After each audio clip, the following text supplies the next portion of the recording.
Boa noite, irmãos e irmãs. Nós estamos começando um projeto novo, Discipulando Vidas, aonde eu quero convidar você para, junto comigo, todas as quintas-feiras, às 19h30, para que nós possamos estar juntos aprendendo da Palavra de Deus, aprendendo um pouco da história da Igreja Cristã, aprendendo sobre os seus costumes, sobre as suas doutrinas, aprendendo sobre o crescimento espiritual. E nós estamos convidando você, juntamente com a sua família, para estarmos juntos, crescendo na palavra, no conhecimento. Para isso, eu quero começar nesta noite, discipulando vidas, lendo a palavra de Deus, lá no Salmo 119, no versículo 105, muito conhecido, e nós podemos até ler num grande coro: lâmpada para meus pés é a tua palavra e luz para os meus caminhos. Ela é luz para os meus caminhos. O quê? A palavra de Deus. Então, baseado na palavra, é que nós vamos estar dando início a esta caminhada do Discipulando Vidas. No primeiro encontro, eu tive pensando um pouco qual seria o assunto que nós deveríamos tratar. Como pastor metodista, muitas pessoas me perguntam, seja na rua, em algumas escolas, quando estou dando aula, em outros ambientes, o que é a Igreja Metodista? O senhor é pastor da Igreja Metodista, mas o que vem a ser a Igreja Metodista? A Igreja Metodista tem doutrina? Ela crê nos dons espirituais? É uma igreja pentecostal? São essas perguntas que as pessoas me fazem. E até mesmo se a igreja é uma seita. Então, nós percebemos um total desconhecimento da história, e do que vem a ser de fato, então, a Igreja Metodista. É nisso que eu quero convidar você, nesta noite, para junto comigo, fazer uma viagem, então, lá na Inglaterra, no século XVIII, num ambiente muito parecido com o ambiente que nós vivemos nos dias atuais. O que estava acontecendo na Inglaterra no século XVIII? A Revolução Industrial. Certamente vocês estudaram nas escolas sobre a Revolução Industrial. Revolução Industrial que atraiu os trabalhadores dos campos para os centros, para as minas, para as fábricas. No entanto, gerou um grupo de pessoas miseráveis, porque nem todo mundo tinha acesso ao sistema de produção.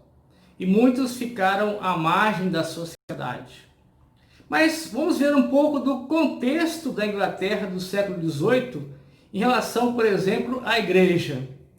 A igreja na Inglaterra era uma igreja ligada ao Estado, a igreja anglicana. Era uma igreja ligada ao Estado. Ela tinha o seu líder religioso, o seu bispo, mas, ao mesmo tempo, o rei da Inglaterra, ele é chefe também da igreja. É uma igreja oficial. Bem, a igreja anglicana era uma igreja, então, histórica. Era uma igreja que se dividiu da igreja católica. Então agora era uma igreja que o poder não estava mais em Roma, mas estava sobre o poder do rei ou da rainha da Inglaterra. O que acontece? Essa igreja houve um esfriamento muito grande, porque o grande questionamento dessa época, que se tornou uma igreja elitizada, uma igreja longe das pessoas, longe do povo, uma igreja fria na fé, uma igreja onde as pessoas se diziam ser da igreja religiosa, mas, por exemplo, ela possuía escravos, ela, de certa forma, legitimava o Estado, e as suas mazelas. Então, ao mesmo tempo que a igreja era protegida pelo Estado, ela também protegia ali os políticos e certamente cercado de muitas corrupções, e aonde então que eu falo que é muito parecido com o contexto que nós vivemos de Brasil e muitos países. Bem, nessa sociedade então onde a religião estava deturpada, havia um esfriamento espiritual, problemas sociais gravíssimos, havia fome porque as pessoas não plantavam mais o alimento, elas davam a ênfase no plantio de cevada, de fumo, então o alimento em si ficou escasso, então havia fome, existe o problema da escravidão, o problema da violência, o problema do alcoolismo, e então a gente percebe então uma sociedade totalmente sem estrutura, seja ela social e espiritual. Nisso, um grupo de jovens, um grupo de homens de Deus, começaram a se reunir para orar, e conhecido como Clube Santo. E temos um dos líderes principais, John Wesley. John Wesley, portanto, foi aquele que deu início ao que nós chamamos de movimento metodista. Wesley nasceu na Inglaterra em 17 de junho de 1703 e ele viveu até 2 de março de 1791. O seu pai era um ministro, da igreja anglicana, Samuel, e a sua mãe, Susana Wesley. Então, seus pais, Samuel e Susana Wesley, que foi uma mãe muito dedicada. Nós temos aí livros escritos sobre Susana Wesley, e uma mãe que direcionava os seus filhos, não só no conhecimento da gramática, da matemática e outras ciências, mas também encaminhava os seus filhos na fé. Então, John Wesley, ele tem uma história muito bonita na Inglaterra, vocês podem depois aprofundar nessa história.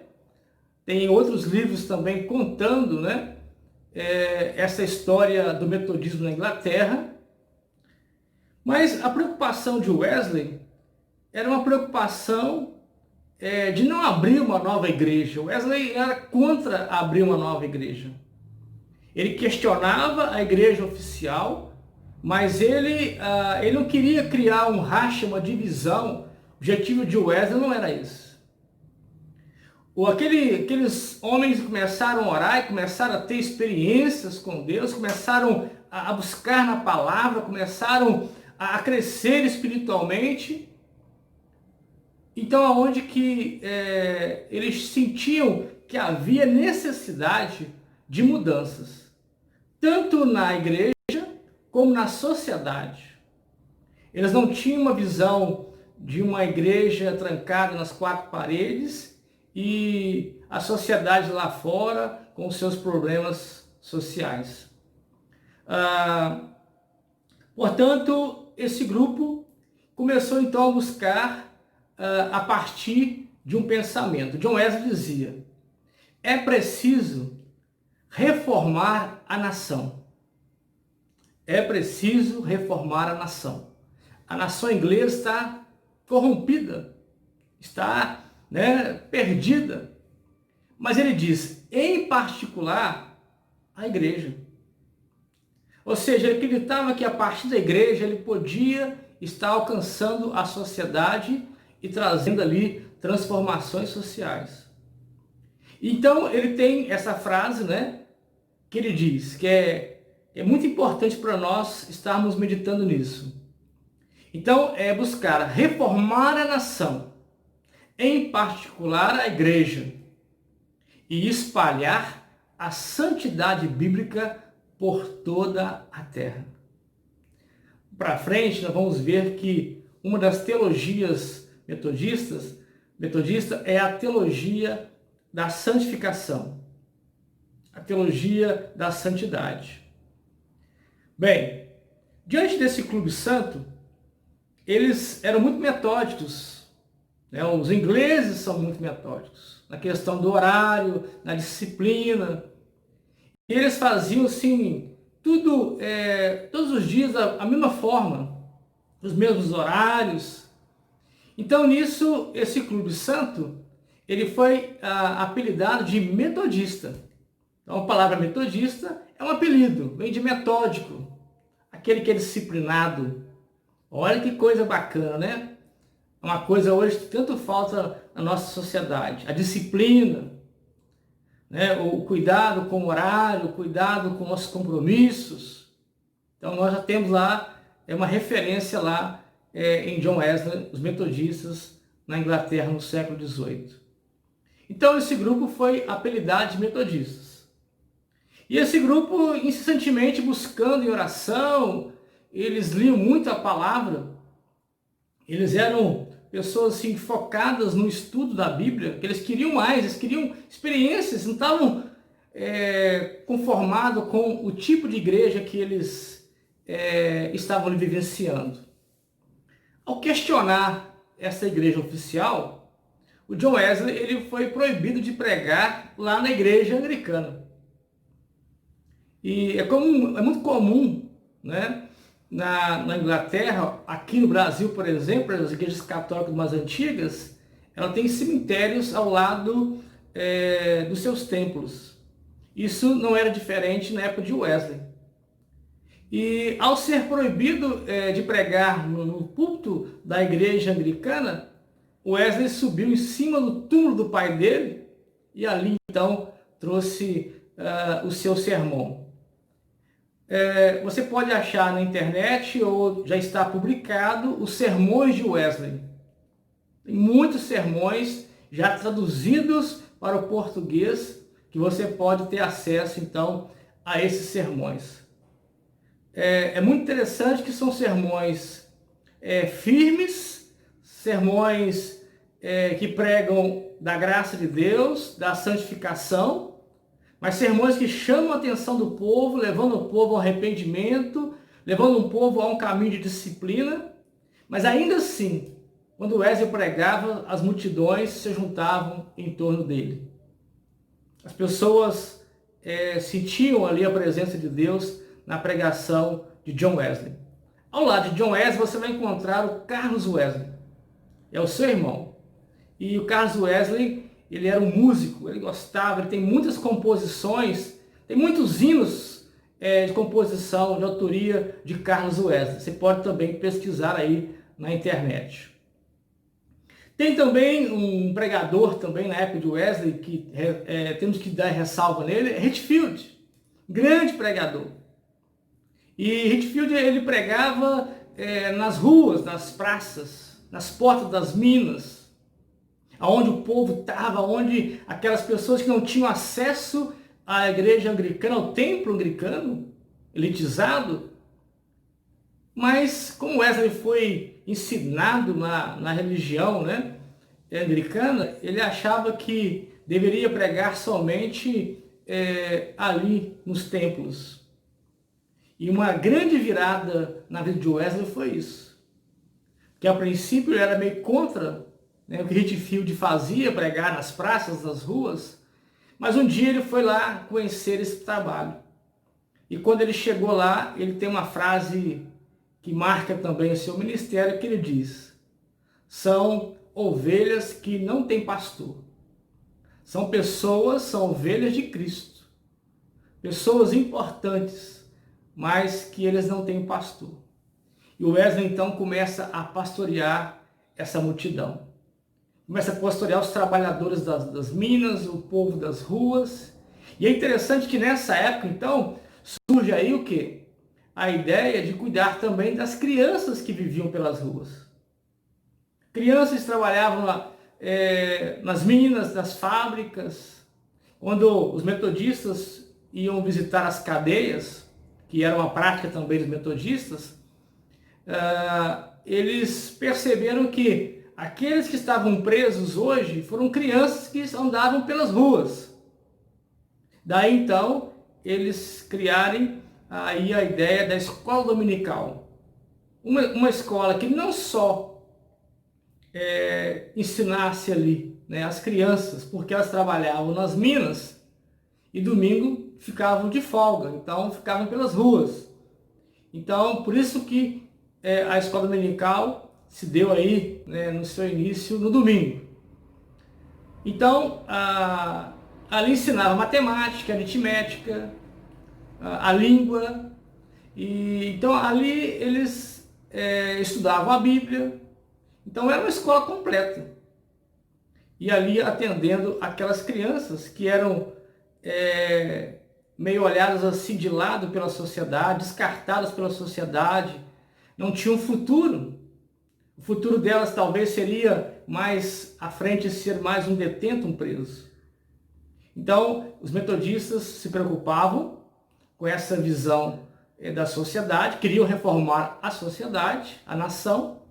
Então, eles tinham esse trabalho tanto de visitar os presos nas cadeias, um trabalho com as crianças da rua, a questão da luta contra a escravidão, porque se questionar por que uma pessoa religiosa, um cristão, ele pode ter o outro irmão como escravo. Então a luta contra a escravidão também se deu nesse momento pelos metodistas. E na questão também do combate aos vícios, tanto do fumo como da bebida. E então eles criaram um costume de se abster-se. Então, se você não usa, você está combatendo aquele mal que estava ali acontecendo. Era uma arma, né, que se tinha para combater a questão das drogas, da violência, né, dos vícios e tudo que gerava na sociedade de malefícios. Então, o movimento metodista, ele pode também ser considerado um movimento social, um movimento libertário ali na Inglaterra no século XVIII. E no campo da igreja espiritual, Wesley, certa vez, ele estava nessa busca de querer mais. Ele foi fazer missão na Geórgia com os índios, e chegando lá, assim, o seu ministério, ele meio que se perdeu, ele não chegou a lugar nenhum. A sua mensagem não tinha muito alcance. Mas certa ocasião, e isso é datado no dia 24 de maio de 1738, Wesley, então, ele tem a experiência que ele chama a experiência do coração aquecido. Nós, metodistas, chamamos da experiência do coração aquecido. Que experiência foi essa? É uma experiência baseada na palavra de Deus. Uma experiência que ele estava ali lendo, alguém estava lendo o prefácio de Lutero, Martinho Lutero, o reformador, a Epístola aos Romanos. Foi no momento que Wesley ouviu da mudança que Deus opera no coração pela fé em Cristo. Que ele experimentou a fé nesse momento, como o apóstolo Paulo, né, confirmou e disse: a fé é pelo ouvir, e ouvir pela palavra de Deus. Está lá em Romanos 10, 17. Essa experiência para ele foi assim, muito grande. Ouvindo a palavra ali, né, a palavra alcançando ali o seu coração, a sua mente, essa palavra agora, ela trazia para ele o quê? A certeza dos seus pecados perdoados. Wesley, ele sentiu agora ali uma grande confiança. A fé para Wesley é confiança. Agora que Deus, né, estava ali operando no seu coração, através de Cristo, e que ele poderia então dizer agora, os meus pecados foram perdoados. Porque por mais que ele fazia assim, e organizava as coisas para Deus, ele sentia ainda essa necessidade do perdão dos seus pecados. Então essa experiência de Wesley, pela palavra, muda toda a sua vida. Ele ali teve assim uma transformação muito grande no seu ministério. E aí então o seu ministério sim foi crescendo de uma forma extraordinária. Então nós metodistas datamos o início da igreja metodista a partir dessa experiência do coração aquecido, 24 de maio de 1738. Então, é uma experiência assim que vem mudar a vida de Wesley no seu íntimo. Ele sente os seus pecados perdoados, a sua vida então é transformada, o Espírito Santo de Deus faz um trabalho assim em todo o seu ser, de forma que o seu ministério é impactado e agora o seu ministério passa a ser frutífero. Então, tanto na área social, nós temos um impacto ali dos metodistas na Inglaterra no século XVIII, como também na questão espiritual. Se você for ler na história dos grandes avivamentos, você vai encontrar o movimento metodista como um dos primeiros movimentos de avivamento mundial. E se você for olhar na história da Inglaterra, você vai encontrar também John Wesley como um grande reformador social da sua época. Então percebam que a igreja metodista, ela tem aí dois caminhos que se cruzam. E o Wesley vai dizer que esses dois caminhos andam juntos, não tem como separar. Que ele chama de atos de piedade, que seria oração, jejum, palavra, de atos de misericórdia, que é o trabalho da área social. É de você atender aquele necessitado, na sua dificuldade, na sua luta, ajudá-lo em toda e qualquer necessidade. As questões da sociedade e as suas mazelas. Para Wesley, atos de piedade não podem andar separados de atos de misericórdia. Então, é uma igreja que olha para o ser humano como um todo. Olha para a sua vida espiritual, olha para a sua vida social, para a sua vida emocional, tudo que está em torno do ser humano. Olha para o ser humano de uma forma total. Todas as áreas da sua vida são importantes e devem estar ali a ação de Deus juntamente com toda a igreja.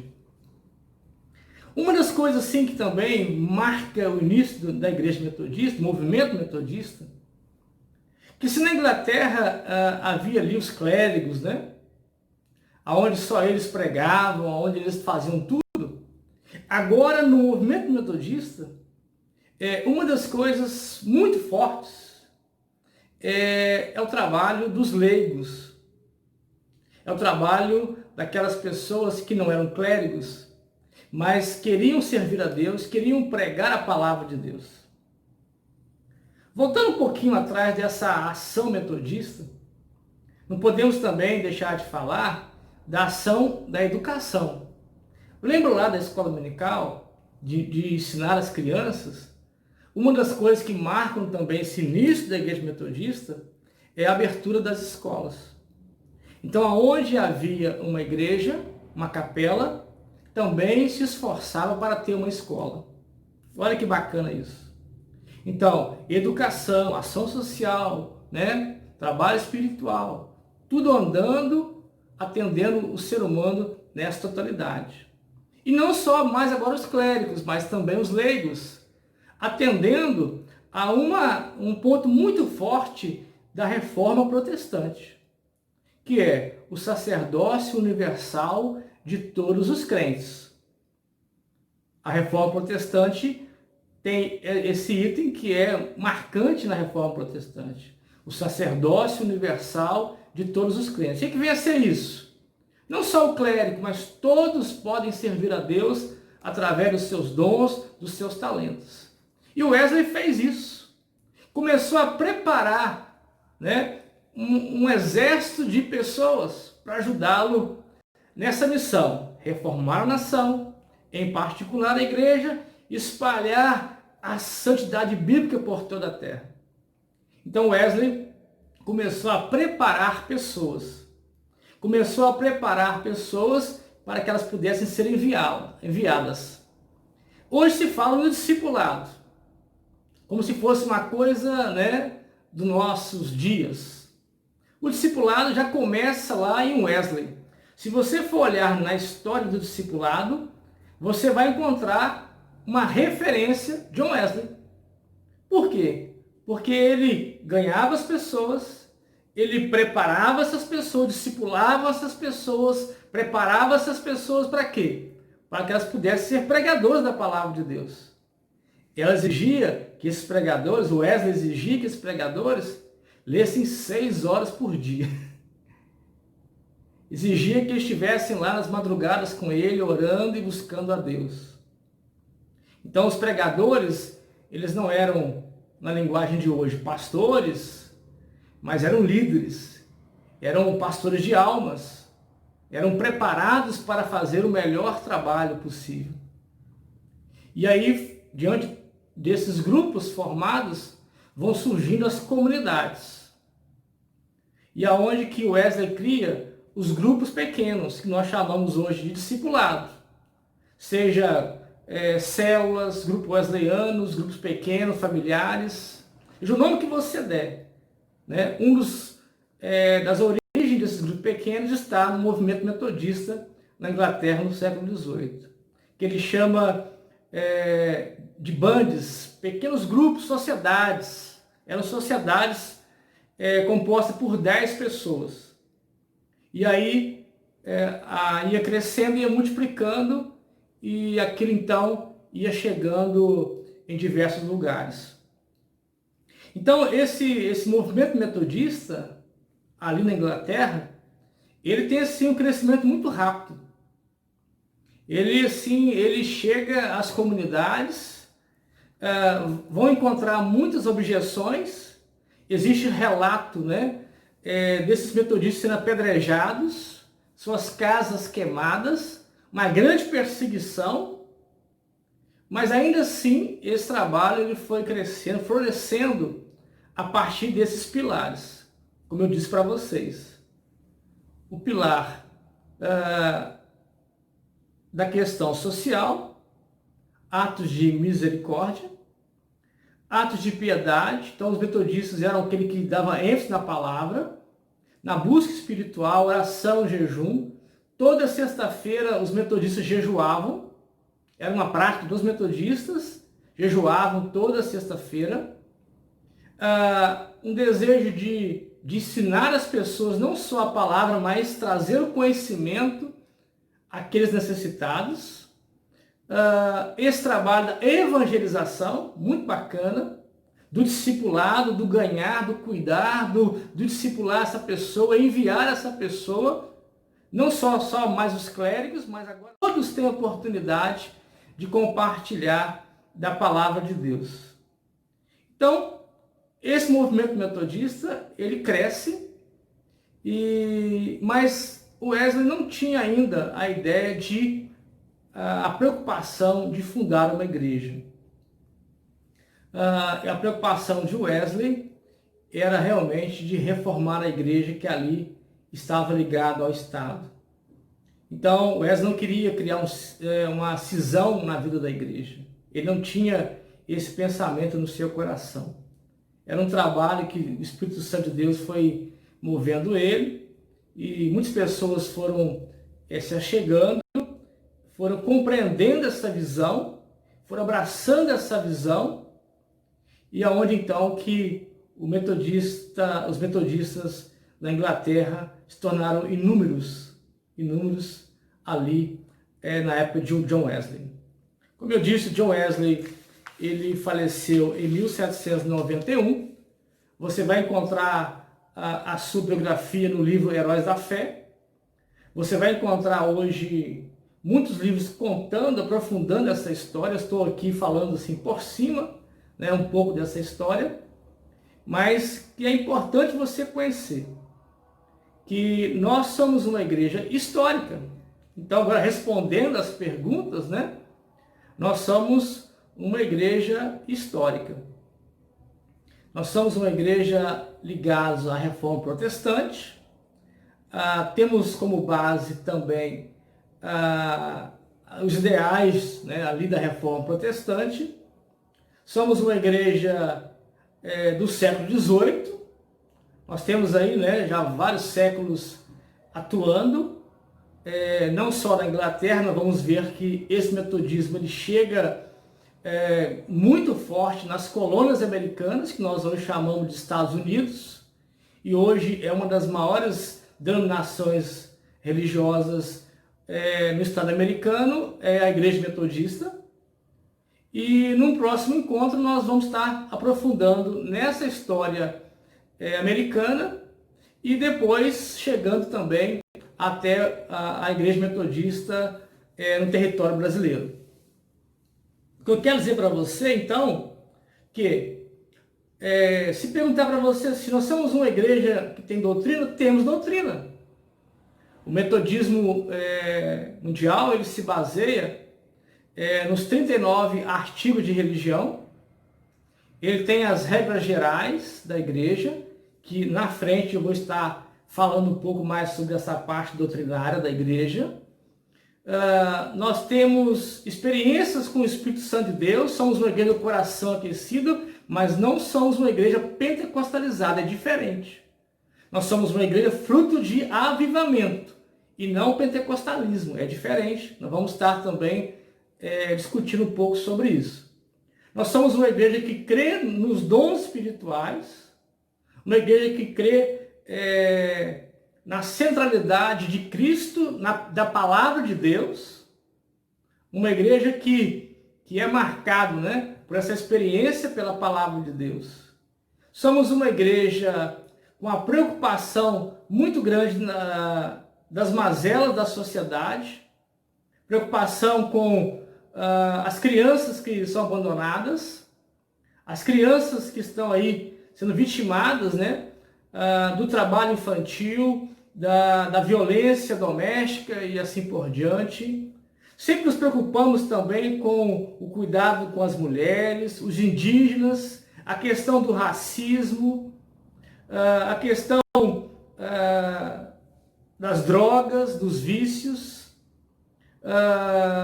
e outras coisas mais. O meio ambiente, né, a natureza, tão destruída pela sociedade. Então, nós somos uma igreja que se preocupa com a vida espiritual das pessoas. Se preocupa com o bem-estar espiritual das pessoas. Mas também somos uma igreja que ora de olhos abertos. O que é orar de olhos abertos? É uma igreja presente na sociedade. É uma igreja que atua na sociedade para que haja transformação do meio. Nós não somos uma igreja alienada. Não devemos ser uma igreja só vivendo dentro das suas quatro paredes. Nós somos uma igreja como o Wesley pensava. O Wesley entendia que o mundo é a minha igreja. Ele tem uma frase que ele fala, o mundo é a minha paróquia. Paróquia porque ele chamava a igreja de paróquia. Então ele dizia, o mundo é a minha igreja.